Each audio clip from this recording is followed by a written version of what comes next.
ఉన్నావు కదా, నాగుబాములు పట్టుకొని నడుముకు డాబు ధరించుకొని విల్లిరికి పాములు అన్నేళ్ల ఉంగరబాలు ధరించుకొని పింజరబాములు పట్టుకొని పిడచుట్ల గాయించి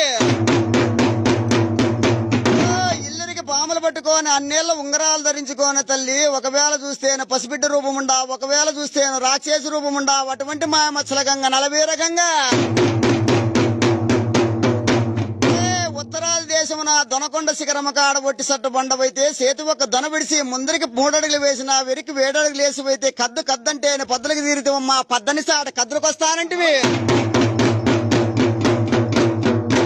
అప్పుడు ఆదిశక్తి స్వరూపిణి అయితే గనక నరకలీగం ప్రయాణమైనప్పుడు 7-14 కమ్మి బండ్లు కట్టుకొని కోలార బండ్లు కదిలిపిస్తా ఉండాలి కదా దొనకొండ ఒట్టి సట్టు బండ కాడ. ప్రణామాయహారా ప్రణామాయను ప్రణామాయ దొన కొండ గంగరగా